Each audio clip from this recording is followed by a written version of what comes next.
नमस्कार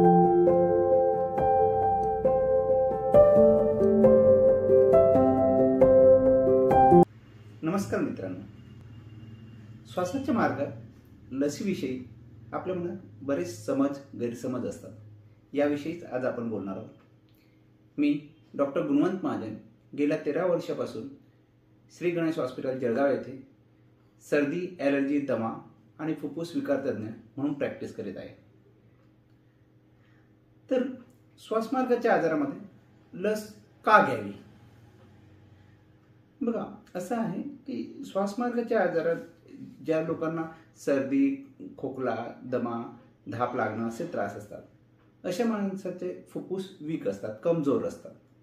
त्यामुळे त्यांना इन्फेक्शन लवकर पकडते. थोडं वातावरण बदललं, पाण्यात बदल झाला की यांना लगेच सर्दी, कफ होतो आणि कफ झाला की खोकला वाढून जीव घाबरायला लागतो. हे असं यांना वारंवार होत असते. असं झालं असताना मग डॉक्टरांना भेटणं, त्यांच्याकडून औषधं, अँटीबायोटिक घेणं, काही जास्त त्रास वाढला असल्यास भरती करावी लागणं, अशा गोष्टी होत असतात. हे सर्व टाळण्यासाठी रेग्युलर औषधांबरोबर, नियमित औषधांबरोबरच, इनहेलर बरोबरच लस हा एक चांगला उपाय आहे की जो इन्फेक्शन करणाऱ्या काही बॅक्टेरिया, व्हायरसेस विरुद्ध आपली रोगप्रतिकारशक्ती वाढवतो. लसचा फायदा काय? तर लस घेतल्यानंतर त्या पर्टिक्युलर ज्या बॅक्टेरिया विरुद्ध किंवा त्या ज्या व्हायरस विरुद्ध ती लस आहे त्या विरुद्ध आपली रोगप्रतिकारशक्ती वाढते आणि त्यामुळे त्या बॅक्टेरिया, व्हायरसपासून होणारा आजार आपणास होत नाही किंवा चुकून झाल्यास त्याचा परिणाम तितकासा सिरियस राहत नाही. लसीचं उत्तम उदाहरण आपण सर्वांनी कोविडच्या लसमध्ये बघितलं आहे. कोविडच्या आजाराने जगभर हाहाकार माजवला होता आणि त्याची लस उपलब्ध झाल्यावर लोकांनी लस घेतल्यानंतर कोविड ऑलमोस्ट नाहीसा झाला. तर त्यासाठी लस ही एक उत्तम पर्याय असतो की जो तुमचा पुढे होणारा त्रास दूर करता येतो. लस कोणी घ्यावी? तर श्वासमार्गाचे आजार असलेल्या प्रत्येक रुग्णाने लस घ्यावी. जसे दमा, COPD, ब्रॉन्कायटिस, ILD. थोडक्यात ज्या लोकांना वारंवार सर्दी, कफ, धाप लागणे, जीव घाबरणे अशा गोष्टींचा त्रास होतो, अशा प्रत्येक रुग्णाने लस घ्यायला पाहिजे. लस घेणे अनिवार्य आहे का किंवा कंपल्सरी आहे का? तर नाही, लस घेणे कंपल्सरी नाही. पण ज्यांना श्वासाचे त्रास वारंवार होतो अशा रुग्णांना त्रास झाल्यावर वारंवार औषधं वाढवणे, ॲडमिट होणे असं करण्यापेक्षा जर आपण रोगप्रतिकारशक्ती वाढवून त्यांचा त्रास किंवा हॉस्पिटल ॲडमिशन वाचवू शकलो तर हे रुग्णासाठी केव्हाही चांगलं आणि कमी खर्चाचं असतं. म्हणून लस घ्यायला पाहिजे. लस घेणे कंपल्सरी नाही, पण ते घेतल्यास पेशंटला नक्कीच चांगला फायदा होतो. लस घेतली तर काही अपाय आहे का? नाही.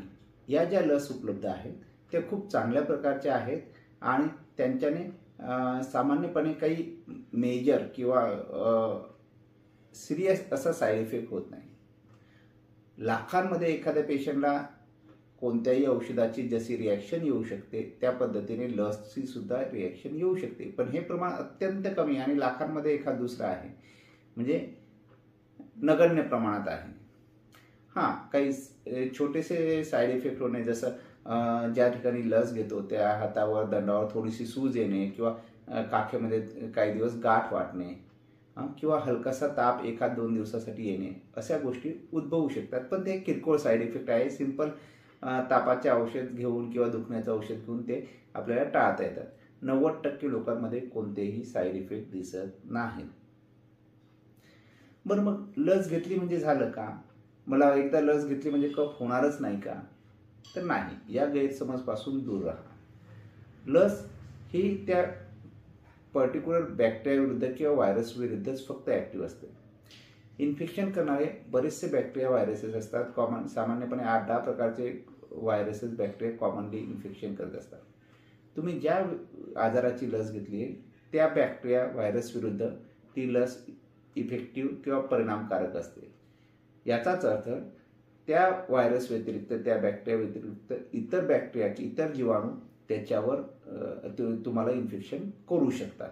म्हणून लस घेतली म्हणजे बिलकुलच कफ होणार नाही असं नाही, पण त्या पर्टिक्युलर बॅक्टेरियापासून तुम्हाला त्रास होणार नाही एवढं मात्र नक्की. लस केव्हा घ्यावी?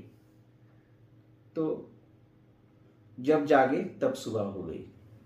म्हणजे जेव्हा तुम्हाला माहिती झालं, जेव्हा तुम्हाला जाणीव झाली, तेव्हा तुम्ही लस घ्यायला पाहिजे. यासाठी याच सीझनमध्ये घ्यायला पाहिजे किंवा तो सीझन आल्यावर घ्यायला पाहिजे असं काहीही नाही. जेव्हा आपल्याला जाणीव झाली तेव्हा आपण ती लस घ्यायला पाहिजे. शक्यतो ताप असताना लस घेणं टाळावं. लस ही पुढील इन्फेक्शन थांबवण्यासाठी असते. त्यामुळे या आत्ताच्या इन्फेक्शनला त्याचा लगेच काही परिणाम होत नाही. म्हणून शक्यतो ताप आला असल्यास औषधोपचाराने ताप बरा झाला की मग लस घ्यावी. लस ही श्वासमार्गाच्या आजारात बरीच परिणामकारक असते. इतक्या वर्षांच्या अनुभवानंतर आम्ही खात्रीपूर्वक सांगतो की जे लोक नियमितपणे डॉक्टरांच्या सांगितल्याप्रमाणे लस घेतात त्यांना श्वासमार्गाच्या आजारांपासून होणारा त्रास कमी करायला नक्कीच मदत होते.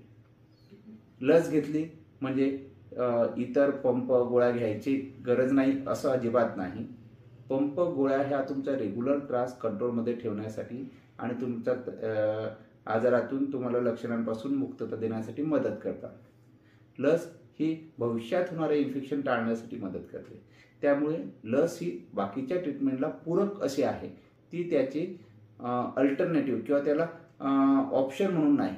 तर लस घेतली तरी सुद्धा आपल्याला रेग्युलर औषधं घ्यायचीच असतात. पण रेग्युलर औषधाबरोबर लस तुम्ही घेतली तर तुमच्या होणारे भविष्यातले इन्फेक्शन, वारंवार होणाऱ्या ॲडमिशनची गरज ही आपल्याला टाळता येते. लसविषयी तुमच्या मनात अजून काही शंका असल्यास आम्हाला अवश्य भेटा. आम्ही आमच्या हॉस्पिटलला रविवार सोडून दररोज OPDसाठी उपलब्ध आहोत. श्री गणेश हॉस्पिटल जळगाव येथे आमची OPD सेवा, त्याचसोबत IPD सेवासुद्धा आहे. या व्यतिरिक्त यूट्यूबवर ब्रीथ बेटर टुडे हे आमचे यूट्यूब चॅनल आहे. इंस्टाग्रामला देखील आपण आम्हाला फॉलो करू शकता. हा व्हिडिओ कसा वाटला अवश्य सांगा. नमस्कार.